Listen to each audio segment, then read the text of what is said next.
तो बाबा, बाबा के आश्रम, बाबा के कारनामे, ये सब आपने इस रिपोर्ट में जान लिया। और अब यूपी पुलिस के जो पुराने अधिकारी हैं, बड़े बड़े अधिकारी हैं, वो भी इस बात की पुष्टि कर रहे हैं कि 5 केसेस जिसमें यौन शोषण का केस भी है वो भी इस बाबा पर दर्ज था, लेकिन फिर चोला बदला, भोले बाबा के नाम से जाना जाने लगा। 80,000 की परमिशन लेकर 2.5 लाख लोग वहां पर आ गए। इस बात की जानकारी एडमिनिस्ट्रेशन को, प्रशासन को नहीं दी गई और फिर देखिए इतना बड़ा हादसा वहां पर हो गया।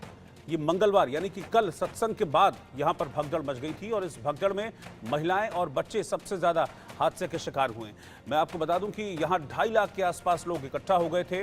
अब सत्संग था तो इसमें ज्यादातर महिलाएं पहुंची हुई थी, महिलाएं थी, उनके साथ छोटे छोटे बच्चे भी थे। इसी दौरान हादसा वहां पर हुआ।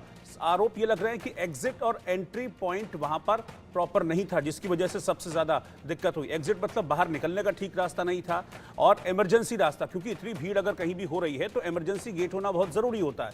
लेकिन यहां पर किसी भी तरह का कोई इमरजेंसी एग्जिट, यानी कि अगर विपरीत परिस्थितियां पैदा होती हैं तो इमरजेंसी एग्जिट से निकला जाता है, ऐसा कोई इमरजेंसी एग्जिट यहां पर नहीं था। जबकि नियम है, ये कायदा है, ये कहता है कि जब आप इतनी भीड़ को बुला रहे हैं वहां पर तो emergency exit, multiple emergency exit वहां पर होने चाहिए थे।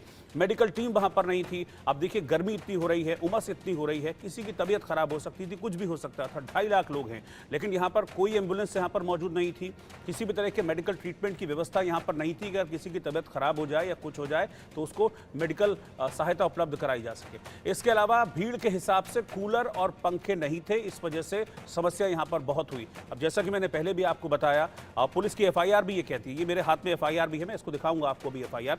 इस FIR में लिखा है पुलिस ने बकायदा कि जो परमिशन थी वो 80,000 की हमसे परमिशन मांगी गई थी, लेकिन यहाँ पर बुला लिए गए 2.5 लाख और उन 2.5 लाख लोगों के हिसाब से ना तो कूलर थे, ना पंखे थे, ना ठीक से पानी का इंतजाम वहाँ पर किया गया था। वहाँ पर वॉलंटियर यानी कि आप समझ लीजिए कि व्यवस्था को जो संभालने वाले होते हैं, वो व्यवस्था को संभालने वाले भी भीड़ के हिसाब से वहां पर मौजूद नहीं थे। और जो लोग व्यवस्था में लगे हुए थे वो भी बस बाबा के इर्द गिर्द घूम रहे थे, बाबा को सिक्योरिटी दे रहे थे कि बाबा सुरक्षित रहें, बाकी भीड़ जाए भाड़ में, लोग जाए भाड़ में, इस बात की किसी को वहां पर फिक्र नहीं थी। अब इस मामले में मैं आपको बता दूं कि जो एक मुख्य आरोपी है, जिसका नाम देव प्रकाश बताया जा रहा है, उसके ऊपर केस दर्ज किया गया है। कुछ अज्ञात के ऊपर केस दर्ज किया गया, उनके नाम नहीं है, उसका भी जिक्र इस FIR में है। और आरोप ये भी लग रहे थे, सवाल भी उठ रहे थे कि भाई बाबा का नाम इसमें क्यों नहीं है इस FIR में, जिसका जवाब अब से कुछ देर पहले मुख्यमंत्री योगी आदित्यनाथ ने दिया। जब प्रेस कॉन्फ्रेंस वो कर रहे थे तो उन्होंने बताया कि अभी इनिशियली उस शख्स का नाम है, अभी अगर जांच आगे होगी और उस जांच में अगर कुछ चीज़ें मिलती हैं तो फिर बाबा का नाम भी जांच में शामिल किया जाएगा, FIR में शामिल किया जाएगा। कल यानी कि 2 जुलाई दोपहर 2 बजे के आसपास से हादसा हुआ था और फिर उसमें धीरे धीरे मरने वालों की संख्या बढ़ती गई और अभी 121 लोग अपनी जान अब तक गंवा चुके हैं। जो घायल हैं उनसे मिलने के लिए मुख्यमंत्री योगी आदित्यनाथ पहुंचे थे, घायलों का हालचाल जाना, उनके परिवार वालों से मिले, जो मृतक हैं उनके भी परिवार वालों से मुलाकात की थी योगी आदित्यनाथ ने।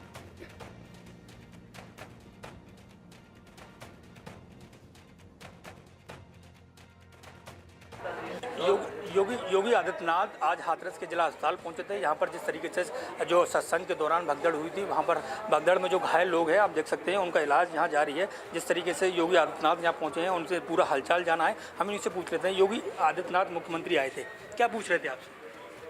हादसा कैसे हुआ जाए, आप सत्संग में गई थी उनकी, हाँ क्या हुआ वहाँ पर, सब लोग खत्म हो गए तब कैसे, वहाँ पर कोई व्यवस्था नहीं, ना ही व्यवस्था है। तो सुरक्षा व्यवस्था कोई नहीं थी ना। तो कितने लोग गए थे आप लोग? 10-12 जने गए हम। तो कोई कैजुअलिटी भी हुई है, कोई किसी की डेथ हुई है आपके साथ जो लोग गए थे? हाँ। कितने लोगों की? मेरे सामने 330 की, एक आदमी ने 330 की थे। विवाह के बाद की मोना खत्म हो। वजह क्या रही थी भगदड़ की? आप तो वहाँ मौजूद थी, आप प्रवचन सुन रही थी। एकदम सत्संग खत्म हो तो गया ना, भगदौड़ मची है, सोई सब लोग दबे ऐसे एक के ऊपर ऐसे। उसमें आपको चोट लगी, आप भी घायल हुए? हाँ।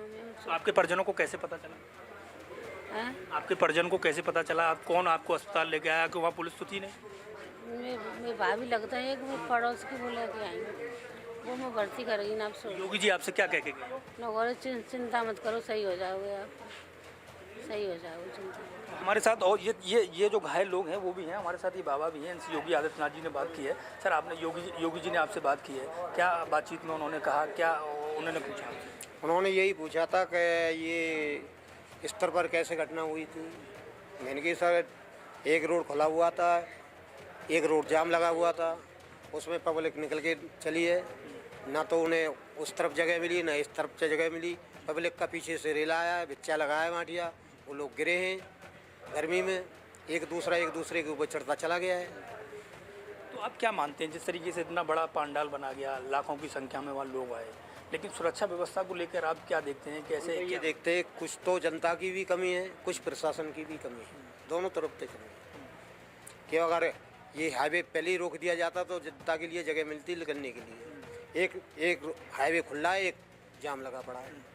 नहीं, बताया ये जा रहा है कि जैसे जो स्वयंभू बाबा हैं, आपके जो भोले बाबा हैं, वो यहाँ से निकल के जा रहे थे, तो उनकी चरणों की धूल उनकी गाड़ी के पास जाने, वो गाड़ी में अंदर बैठे हुए, उनकी चरणों की धूल कैसे ले लेगा कोई, कैसे ले लेगा। ये हादसे की वजह क्या रही है, ऐसे भगदड़ क्यों मची है जाने बाद? इधर ने वो निकल के गए हैं, वो पब्लिक अपने स्थान के लिए वहाँ से उठ करके प्रस्थान करने के लिए चलिए कि चलो अपने स्थान के लिए। तो भीड़ काफ़ी भीड़ थी, गर्मी पड़ी रही थी, तो सब आदमी ये देखता है भाई किसी छाया देखो किसी तरफ, तो घंटा आधे घंटा वहाँ बैठेंगे। ये स्वयंभू बाबा की खुद की एक सैन्य टुकड़ी है, खुद के वॉलंटियर्स हैं, तमाम आयोजन करता है, वो बाउंसर हैं जो सुरक्षा व्यवस्था का पूरा जायजा लेते हैं। उनकी भी डेड हुई है, वो भी मारे गए, वो भी मरे हैं, सेवादार हैं भाई, उनकी भी डेड हुई है। बिल्कुल, ये चश्मदीद हैं जो उस समय भगदड़ हुई उस समय ये मौजूद थे। अब यहाँ अपने परिचित को, यहाँ पे जो घायल हुए हैं उनको इलाज के लिए लेकर आए हैं। या योगी आदित्यनाथ जब आए थे तो योगी आदित्यनाथ से सवाल जवाब किए किस तरीके की यहाँ व्यवस्था थी उस समय, ये जो भगदड़ हुई उस समय किस तरह की व्यवस्था थी, ये सारी बातें यहाँ पर योगी आदित्यनाथ ने इनसे की है। मरीजों को आश्वासन दिया है कि आप ठीक हो जाएंगे। कैमरा पर्सन अंकुर के साथ मैं मनोज चाहर, हाथरस। लोगों को आपने सुना क्या हुआ, कैसे भगदड़ मची, कैसे सब लोग ढूंढ रहे थे बाद में अपनों को, कोई किसी को मिल नहीं रहा था, लोग परेशान हो रहे थे, किस तरह के हालात थे। 2.5 लाख लोगों की भीड़ में लोग अपनों को तलाश रहे थे उस भगदड़ के बाद, किस तरह का मंजर रहा होगा ज़रा सोचिए। मेरे 2 सहयोगी इस वक्त हाथरस में मौजूद हैं, आयुष और मोहम्मद अफसर, दोनों इस वक्त मेरे साथ जुड़ गए हैं। आयुष, मैं आपके पास चल रहा हूँ, आप लगातार हाथरस में हैं, कल से आप रात भर आपने देखी हैं वह तस्वीरें, वहाँ मंजर किस तरीके का है। योगी आदित्यनाथ भी आए थे, घायलों से उन्होंने मुलाकात भी की थी, क्या अभी तक का अपडेट है? जी देखिए, इस वक्त का जो अपडेट है वो ये है कि 121 लोगों की मौत हो गई है एक पाखंडी बाबा की वजह से, एक ऐसे ढोंगी बाबा की वजह से जो लोगों को बरगलाकर, चमत्कार का नाम देकर, चमत्कार वाले हैंडपंप से पानी पिलाकर लोगों को बेवकूफ़ बनाता है। ऐसे बाबा का जो है वो कच्चा चिट्ठा इंडिया न्यूज़ पे हम सुबह से लगातार खोल रहे हैं, और इसी बाबा की वजह से 121 लोगों ने अपनी जान गंवा दी। ये 121 लोग वो थे जो मासूम थे, बेगुनाह थे, महिलाएं थी, बच्ची थी, और ये वो लोग थे जिन्होंने अपनी जान गंवाई है। मैं खुद वो मंजर देखकर आ रहा हूं, वो मौत का मंजर देखे नहीं बन रहा था। जिस प्रकार से लोगों की लाशें कतार से एक के ऊपर एक पड़ी हुई थी जिला अस्पताल के अंदर। मैं खुद इस हाथरस के अस्पताल में मौजूद था जहां पर वो लोग थे जिनको गंभीर रूप से चोटें आई थी। वो बुजुर्ग महिला से मैंने बात की है जिनके पूरे हाथ में प्लास्टर बंधा हुआ था, उनके साथ उनका 3 वर्षीय पोता था, उस पोते के हाथ में प्लास्टर बंधा हुआ था। ये स्थिति थी उस एक पाखंडी बाबा की वजह से। और अगर बात की जाए लेटेस्ट अपडेट की, तो इस पूरे मामले में अब योगी आदित्यनाथ उतर चुके हैं और उन्होंने 24 घंटे का वक्त दिया है जिला प्रशासन को कि एक रिपोर्ट सौंपी जाए, यानी 24 घंटे के अंदर अंदर अंतरिम रिपोर्ट सौंपी जाएगी मुख्यमंत्री योगी आदित्यनाथ को। और वो अंतरिम रिपोर्ट इसलिए खास होने वाली है क्योंकि उसमें पता चलेगा आखिर कौन लोग हैं जिसको इस पूरे घटना भी नहीं कहेंगे, जिसको इस पूरे कत्लेआम का दोषी ठहराया गया है। आखिर कौन वो लोग हैं, क्या वो ऑर्गेनाइजर्स हैं, क्या वो बाबा है जो अपने आप को भोला बाबा कहता है, और क्या वो प्रशासन के अधिकारी है जिन्होंने सही से पुख्ता इंतजाम नहीं किए थे भीड़ को देखते हुए। आखिर किन लोगों पर कार्रवाई होगी, किन लोगों को कसूरवार ठहराया जाएगा इस पूरे 121 लोगों के हत्याकांड का। जी अफसर, आप हाथरस में कहां पर हैं, किस हिस्से में हैं, और वहां से क्या नई जानकारी आप मुझे दे पाएंगे अभी? सबसे बड़ी बात ये कि ये पाखंडी बाबा कहाँ है, ये बड़ा सवाल है और जो प्रशासन को भी परेशान कर रहा है। कई ऐसे सवाल हैं जो प्रशासन नहीं दे पा रहा है क्योंकि 40,000 लोगों की अनुमति मिलती है और उसके लिए 40 पुलिस वाले जाते हैं और मौजूद लाखों लोग हो जाते हैं। आम आदमी के एग्जिट और एंट्री के लिए एक छोटी सी जगह दी जाती है, जबकि इस पाखंडी बाबा को भागने के लिए अलग से सेफ पैसेज वे था। तो इन सभी सवालों के जवाब मिलने बाकी हैं। ढूंढा जा रहा है उस बाबा को कि वो कहाँ फरार है। तो बस यही सवाल है कि कब वो मिलेगा, कब बाकी चीजें सामने आएगी, क्योंकि ये वही बाबा है जिसने कोरोना के टाइम भी ये सत्संग किया था और उस वक्त भी उसके ऊपर एफआईआर दर्ज हुई थी। तो पहले से ये कुछ ना कुछ करता रहा है, इसके ऊपर कई एफआईआर और भी दर्ज है, लेकिन उसके बाद भी इसके जो अंधभक्त हैं वो अभी भी उसके साथ खड़े थे। सबसे बड़ी ताज्जुब करने वाली बात यह है कि जब लोग मर रहे थे तो जो इस पाखंडी बाबा के जो ऑफिस बेयरर्स थे वो ये कह रहे थे कि जो लोग मर गए हैं वो तो तर गए, वो तो सीधा स्वर्ग गए। ये आप अंदाजा लगा सकते हैं कि वो लोग उस वक्त भी बाबा को सेफ पैसेज देने में, बाबा को निर्दोष साबित करने में लगे थे। अब सिर्फ तलाश है कि वो कहां फरार है। लगातार दबिश दी जा रही है, सर्च किया जा रहा है, बहुत जल्दी पकड़ा भी जाएगा। लेकिन सवाल प्रशासन पर भी उठते हैं कि इतना बड़ा कार्यक्रम का आयोजन हो जाता है, लाखों लोग जमा होते हैं और इंतजाम प्रशासन की तरफ से कुछ भी नहीं। ये सबसे बड़ा सवाल होता है।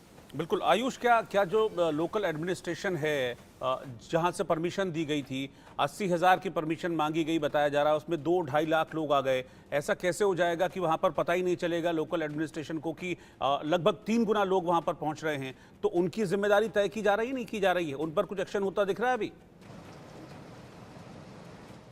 जी देखिए, एक्शन होता हुआ दिख तो नहीं रहा है, लेकिन ये बहुत गंभीर सवाल है जो सुबह से हम लगातार इंडिया न्यूज पर उठा रहे हैं कि जब ये हादसा हुआ उस वक्त एसडीएम उसी जगह पर मौजूद थे। यानी एसडीएम की मौजूदगी में भगदड़ मचती है और 122 लोग उसमें अपनी जान गंवा देते हैं। तो आखिर वो एसडीएम वहां पर खड़े हुए क्या कर रहे थे? क्या एसडीएम के पास पर्याप्त फोर्स नहीं थी उन लोगों को रोकने के लिए जो लगातार हाईवे पर चढ़कर आ रहे थे, बाबा की गाड़ी की धूल उठाने के लिए, टायर की धूल उठाने के लिए या बाबा के पैरों की धूल उठाने के लिए? ये बहुत गंभीर सवाल है। और जैसा मेरे साथी मोहम्मद अफसर ने भी ये बात कही है कि क्या सिर्फ 40 पुलिस वाले काफी थे 40,000 या 80,000 की भीड़ को रोकने के लिए भी? जहां पर 2.5 लाख की भीड़ आई तो आपको तो सेंट्रल फोर्सेस लगा देनी चाहिए थी, आपको तो रिजर्व फोर्सेस लगा देनी चाहिए थी। और ऐसे में अगर आपके पास फोर्सेस कम थी तो आप सेंटर से बात करते, एक्स्ट्रा फोर्सेस मंगाते। आखिर लापरवाही कहां बरती गई? क्या आपने ये सोच लिया था कि ऐसा कोई हादसा नहीं होगा? क्या आपने सोच लिया था कि बाबा आएंगे, कथा सुनाएंगे, चले जाएंगे, कुछ नहीं होगा? लापरवाही तो की गई है यहां पर सीधी सीधी। जी अफसर, बाकी जो घायल हैं अभी अस्पतालों में, उनकी स्थिति क्या है? उनकी क्या सिचुएशन है? उनको किस तरह का ट्रीटमेंट दिया जा रहा है? जाहिर सी बात है सीएम आए हैं, उन्होंने निर्देशित किया है कि कोई कमी नहीं होनी चाहिए, लेकिन आप तो वहां पर हैं, जो चीजें हैं वो आप साफ साफ बता पाएंगे? बिल्कुल कोशिश पूरी है कि किसी को भी किसी भी तरीके का इलाज मिलने में कोताही ना हो। सारी कोशिश की जा रही है। सुबह जो डेथ टोल था वो 116 का था, बाद में फिर आधिकारिक आंकड़ा 122 का हो गया।